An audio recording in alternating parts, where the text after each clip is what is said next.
అందరికీ నమస్కారం. ఈరోజు మీ అందరికీ నేను వినిపించబోయే కథ ఆత్మగౌరవం. రచయిత వాణిశ్రీ గారు. ఇక కథలోకి వెళితే, మాధవ్ రేపు అమెరికా వెళ్ళిపోతున్నాడు. అతను వచ్చిన పని పూర్తయినందుకు సంతోషంగా ఉన్నాడు. నెల రోజులు ఇండియాలో ఉంటాను. మ్యాచ్ చూడడం, ఎంగేజ్మెంట్, మ్యారేజ్ అయిపోవాలి. లేకపోతే మళ్ళీ సంవత్సరం తర్వాతే నేను వచ్చేది అని ముందుగానే ఫోన్ చేసి చెప్పాడు తండ్రికి. అనుకున్నట్లుగానే సంబంధం కుదిరి మమతతో పెళ్ళయింది. 15 రోజుల తర్వాత మాధవ్ ప్రయాణమయ్యాడు.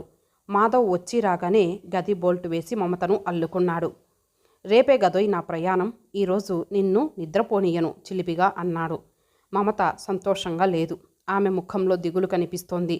తన ఎడబాటు భార్యకు కష్టం కలిగించడం సహజమే కదా అనుకున్నాడు మాధవ్. మమత, ఏంటలా ఉన్నావు? ఒంట్లో బాగాలేదా? అనునయంగా అన్నాడు. అవునండి, ఉదయం నుంచి అనీజీగా ఉంది. చాలా బాధగా ఉంది. ఫీవర్ వచ్చినట్టుగా కూడా ఉంది అని చెప్పింది మమత. మాధవ్ ఆమె నుదుటి మీద అరచెయ్యి వేసి చూసి ఫీవర్ ఏమీ లేదు అన్నాడు. ఆమె మాధవ్ కౌగిలి నుంచి తప్పించుకొని దూరంగా నిల్చుంది. ప్లీజ్ నన్ను ఇబ్బంది పెట్టకండి, నాకు ఏదో అనుమానంగా ఉంది అని తన బాధ ఏమిటో చెప్పింది. మాధవ్ ముభావంగా ఉండిపోయాడు. సరే, రెస్ట్ తీసుకో, రేపు హాస్పిటల్కి వెళ్ళొచ్చు అన్నాడు. మమత లైట్ ఆర్పి పడుకుంది. ఆమెకు నిద్ర పట్టలేదు. పిచ్చి పిచ్చి ఆలోచనలు మనసులో మెదులుతున్నాయి. మర్నాడు మాధవ్ ప్రయాణం కావడంతో ఇల్లంతా హడావిడిగా ఉంది. అల్లుడికి సెండాఫ్ ఇవ్వడానికి మమత తల్లిదండ్రులు కూడా వచ్చారు. అతను అమెరికా తీసుకెళ్లడానికి పచ్చళ్ళు పొడులు ప్యాకింగ్ చేస్తోంది మమత అత్త పార్వతమ్మ. ఆడబిడ్డ రాగిని ఒకటే హడావిడి చేస్తోంది. వచ్చే పోయే వాళ్లతో ఇల్లంతా సందడిగా ఉండడంతో మమతని హాస్పిటల్కి తీసుకెళ్లలేకపోయాడు మాధవ్. సారీ మమత, నిన్ను హాస్పిటల్కి తీసుకెళ్ళలేకపోయాను. రేపు అశ్రద్ధ చేయకుండా వెళ్ళు. రాగిణిని తోడు తీసుకెళ్ళు. ఏం? ఎయిర్పోర్ట్లో మమతను పక్కకు తీసుకెళ్ళి చెప్పాడు మాధవ్. మమత తల ఊపింది. కొత్త పెళ్లి కూతురు సంతోషంగా లేకపోవడం, దిగులుగా కనిపించడం చూసి అదంతా మాధవ్ వెళ్ళిపోతున్నందుకే అనుకున్నారు అందరూ. మాధవ్కి సెండాఫ్ ఇచ్చి ఇంటికి చేరుకునేటప్పటికీ తెల్లవారుజామైంది. మమత స్నానం చేసి టిఫిన్ చేసి 10 రెడీ అయ్యింది. రాగిని ఇంకా నిద్రపోతూనే ఉంది. ఆమె ఆ ఇంటికి మహారాణి. ఆమెకు 40 ఏండ్లుంటాయి. భర్త ఎందుకో విడాకులు ఇచ్చాడు. అప్పటి నుంచి ఆమె పుట్టింటిలోనే ఉంటోంది. ఇంటి పెత్తనమంతా ఆమెదే. ఇంటి యజమాని గోపాలరావు ఎగ్జిక్యూటివ్ ఇంజనీర్. ఇంకా సర్వీస్లోనే ఉన్నాడు. ఇంట్లో పని చేయడానికి, వంట చేయడానికి మనుషులున్నారు. రాగిని వాళ్ళని అజమాయిషీ చేస్తుంది. మమతకు అమెరికా వెళ్ళడానికి వీసా దొరికే వరకు అత్తగారింట్లోనే ఉండమని తల్లి చెప్పి వెళ్ళింది. కానీ అది ఆమెకి ఇష్టం లేదు. ఇక్కడ ఆమెకు ఏం తోస్తుంది? పైగా రాగిని ఎవరో ఒకరిని అరుస్తూ కేకలు పెడుతూ ఉంటుంది. మీ ఆడబిడ్డ నీకన్నా పెద్దది, పిన్ని అని పిలువు అని చెప్పింది తల్లి. రాగిని నిద్రలేచి స్నానం చేసేసరికి 11 దాటింది. పిన్ని, హాస్పిటల్కి వెళ్ళాలి, వస్తారా అని అడిగింది మమత. ఏమ్మా, ఏమైంది అని అడిగింది రాగిని. నిన్నటి నుంచి అనీజీగా ఉంది పిన్ని, కోడలు చెప్పింది విని పార్వతమ్మ అత్తయ్య దగ్గరికి తీసుకెళ్ళవే అని చెప్పింది. రాగిని తల ఊపింది. కార్ ఇండోర్ హాస్పిటల్ పోర్టికోలో ఆగింది. ఈ హాస్పిటల్ మా మేనత్త జయలక్ష్మిదే, కారు దిగగానే చెప్పింది రాగిని. అలాగా, ఇండోర్ హాస్పిటల్ పేరు చూసి నార్త్ ఇండియా వాళ్ళది అనుకున్నా అంటుంది మమత.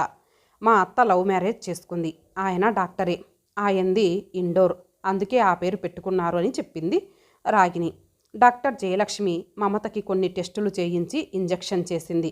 కనీసం నెల రోజుల పాటు రెగ్యులర్గా ఇంజెక్షన్స్ చేయించుకోవాలని, మందులు వాడాలని చెప్పింది. రాగిణిని పక్కకు పిలిచి మాట్లాడింది. హాస్పిటల్కి వెళ్ళి వస్తుండగా కారులో ముభావంగా కూర్చుంది రాగిణి. ఒక్క మాట కూడా మాట్లాడలేదు. మమతకి ఏమర్థం కాలేదు. ఆమె ఎందుకు ఇలా బిగుసుకుపోయిందో అర్థం కాలేదు. ఇంట్లోకి వెళ్ళగానే మమతను నిలదీసింది రాగిణి. పెళ్ళి కాకముందును నీకు ఎందరితో సంబంధాలున్నాయి చెప్పు అంటూ తీవ్రంగా అడిగింది రాగిణి. మమత షాక్ తిన్నట్లయింది. రాగిణి వైపు బిత్తర చూపులు చూసింది. నోటి వెంట మాటలు రాలేదు. గొంతు ఎండిపోయింది. చలి జ్వరం వచ్చినట్లు వణుకు పుట్టింది. ఏడుపు, కోపం ఒక్కసారిగా ముంచుకొచ్చాయి. పిన్ని, అవును, నీకు వెనీరియల్ డిసీజ్ ఉంది, కోపంతో అన్నది రాగిణి. పార్వతి ఆందోళనతో వాళ్ళిద్దరినీ చూస్తూ రాగిణి, ఏం జరిగిందే అన్నది. అమ్మ, దీనికి సుఖవ్యాధి ఉన్నదే. పార్వతమ్మ బిత్తరపోయింది. అన్నది అయోమయంగా చూస్తూ. అవునమ్మా, ఇది ఢిల్లీలో బీటెక్ చదివిందంటే గొప్పగా అనుకున్నా. అక్కడ ఇది ఎన్ని చెడు తిరుగుళ్ళు తిరిగిందో, లేకపోతే ఆ జబ్బు ఎందుకొస్తుంది? మమత వైపు అసహ్యంతో చూస్తూ అన్నది రాగిణి. పార్వతమ్మ హాల్లోని సోఫాలో కుప్పకూలిపోయింది. ఓరి దేవుడా, మాకిటువంటి సంబంధం కుదిర్చావా అని అన్నది. ఆంటీ, నాకేం తెలియదు, నేను అటువంటి దాన్ని కాదు, ఏడుపు ఆపుకుంటూ అన్నది మమత. బుకాయించకే, లేకపోతే అటువంటి జబ్బు ఎందుకొస్తుంది అని నిలదీసింది రాగిణి. మమత ఏడుస్తూ తన గదిలోకి వెళ్ళి మంచం మీద వాలిపోయింది. మెదడుని ఎవరో సూదులతో గుచ్చుతున్నట్లు విలవిలలాడింది. తను అనుమానించిందంతా జరిగింది. మాధవ్ పైకి కనిపించినట్లుగా బుద్ధిమంతుడు కాదు. మమత ఫోన్ తీసి మాధవ్కి కాల్ చేసింది. అతని ఫోన్ నుంచి రెస్పాన్స్ రావడం లేదు. ఇంకా ప్లేన్లోనే ఉన్నాడేమో అనుకుంది. మమత కంటే ముందే రాగిణి తమ్ముడికి ఫోన్ చేసింది. ఒరే, మమత మంచిది కాదురా అన్నది మాధవ్తో. ఏంటక్క నువ్వనేది అని అడిగాడు మాధవ్. అవునరా, దాన్ని అత్తయ్య వాళ్ళ హాస్పిటల్కి తీసుకెళ్లాను. అత్తయ్యే టెస్టులు చేయించింది. దానికి వెనీరియల్ డిసీజ్ ఉందని చెప్పి ట్రీట్మెంట్ మొదలుపెట్టింది అని రాగిణి అంటుంది. అలాగా అన్నాడు. ఎన్నో సంబంధాలు చూసి ఈ దిక్కుమాలిన సంబంధం చేసుకున్నాం. ఇప్పుడేం చేయమంటావు? ట్రీట్మెంట్ కంటిన్యూ చేయించు.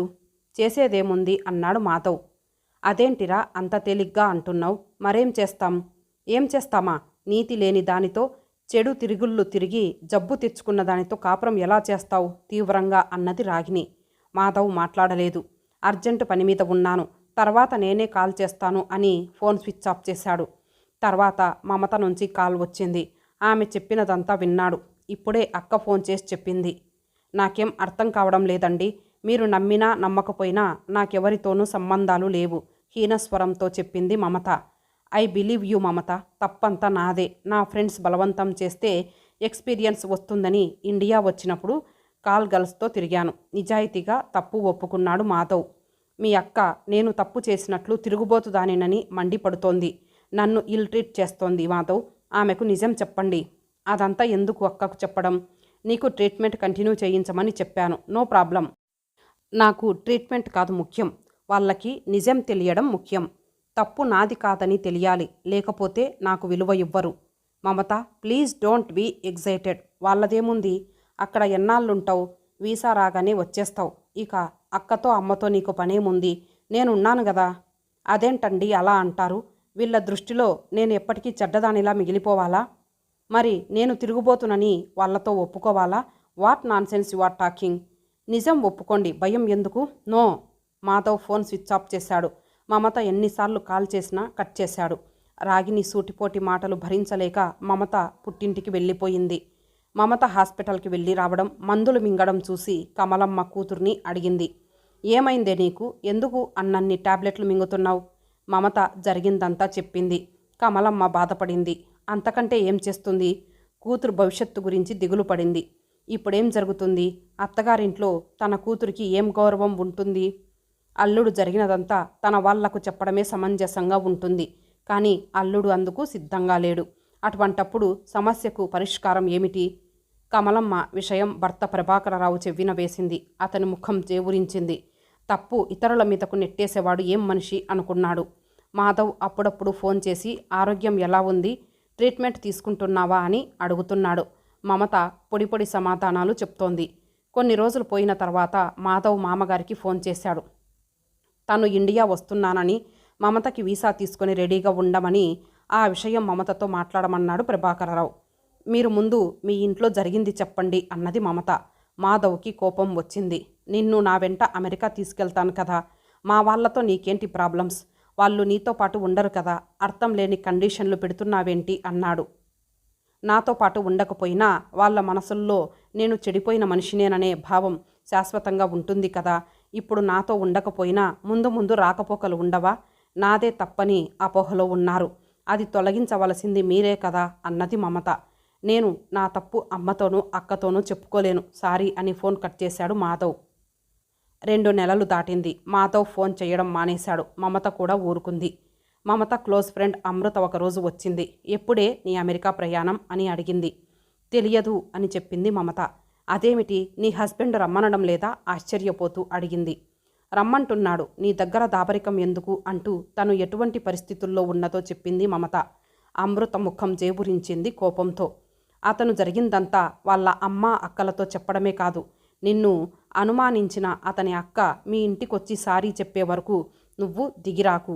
ఆత్మగౌరవం పోగొట్టుకొని బతకాల్సిన అవసరం ఏమిటి?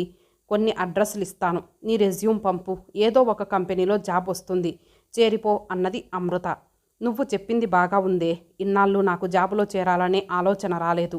అడ్రస్లు ఇవ్వు, రేపే రెజ్యూమ్ పంపిస్తాను. నాకు ఈ టెన్షన్స్ నుంచి రిలీఫ్గా ఉంటుంది అన్నది మమత. ఒరేయ్ మాధవ్, మమత జాబులో చేరిందంటరా, నువ్వెటు దాన్ని కాపురానికి తీసుకెళ్ళవని అర్థమై ఉంటుంది.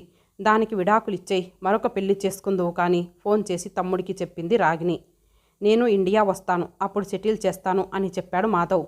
తర్వాత మాధవ్ ఇండియా వచ్చాడు. తమ్ముడు వచ్చి రాగానే మొదలుపెట్టింది రాగిని. మమత ఢిల్లీలో చదువుకునేటప్పుడు తిరుగుబోతై ఉంటుందని, లేకపోతే ఆ జబ్బు ఎందుకు ఉంటుందని, దానితో కాపురం ఏమిటని వెంటనే లాయర్ని కలిసి విడాకులిమ్మని పోరు పెట్టింది. పార్వతమ్మ ముభావంగా ఉండిపోయింది. ఎన్నో సంబంధాలు చూసి చూసి చివరకు గోతిలో పడ్డామే అని దిగులు పడుతోంది. పెళ్ళై సంవత్సరం తిరగకుండానే విడాకులు, మళ్ళీ పెళ్ళి, ఏం కర్మమో అనుకుంది. చివరికి మాధవ్కి తప్పలేదు. అక్క, మీరు అనుకుంటున్నట్లు ఇందులో మమత తప్పు ఎంతమాత్రం లేదు, తప్పంతా నాదే. ఆమె అమాయకురాలు అని నిజం చెప్పాడు. రాగిని నోరు మూతపడింది. పార్వతమ్మకి కొంత రిలీఫ్ కలిగినట్లుగా నిట్టూర్చింది. తను వస్తున్నట్లు ఫోన్ చేసి మమత ఇంటికి వెళ్ళాడు మాధవ్. సారీ మమత, నువ్వు కోరినట్లుగా అక్కకు అమ్మకు జరిగింది చెప్పాను. ఇక నువ్వు బయలుదేరు, జరిగింది మర్చిపో అన్నాడు మాధవ్. మమత నవ్వింది. ఇప్పుడు నేనొక మంచి కంపెనీలో జాబ్ చేస్తున్నాను, వాళ్ళే అమెరికా పంపిస్తారు, అప్పుడు వస్తాను అన్నది. మాధవ్ బిత్తరపోయాడు. నీకు కాపురం కంటే జాబ్ ముఖ్యమా? కోపం తెచ్చుకుంటూ అడిగాడు. ఆడదానికి కాపురమే ముఖ్యమని, మామూలు ఆడపిల్లలా కాపురమే చేసుకుందామని అనుకున్నాను. పెళ్ళైన తర్వాత కొద్ది అనుభవంతోనే నా అభిప్రాయం మార్చుకున్నాను. మమత, మొండిగా వాదించకు, తప్పైపోయిందని ఒప్పుకున్నానుగా అసహనంతో అన్నాడు. తప్పులు మళ్ళీ మళ్ళీ జరగవని గ్యారెంటీ ఏమైనా ఉందా? తప్పులు ముందు ముందు జరగచ్చు, మళ్ళీ సారీలు, ఇదంతా ఎందుకు? సారీలు చెప్పడానికి అహంకారం అడ్డొస్తుంది. ఇంతకు నువ్వనేదేమిటో నాకు అర్థం కావడం లేదు. ఒకరినొకరు అర్థం చేసుకోలేక ఎన్నో కాపురాలు కూలిపోతున్నాయి. మగవాడు ఎట్లాగో బతుకుతాడు, మరలా పెళ్ళికి సిద్ధపడతాడు. ఆడదానికి వయసు మీరుతుంది, బతకడానికి మెయింటెనెన్స్ కోసం పోరాడాలి, లేకపోతే పుట్టింటి వాళ్ళని దేబిరించాలి. అప్పుడు కావాలంటే జాబు దొరకదు. అందుకని తన కాళ్ళ మీద నిలబడి ఉండాలంటే జాబు చేసుకోవడం తప్పదు. మీలో మార్పు వచ్చిందో లేదో తెలుసుకోగల సమర్థత ఉంది. మరలా ఏ తప్పు చేయరని నమ్మకం కలిగాక మీ దగ్గరికి వస్తాను. ఇదే నీ నిర్ణయమా? అడిగాడు మాధవ్. అవును, దృఢంగా చెప్పింది మమత. మాధవ్ వెళ్ళిపోయాడు.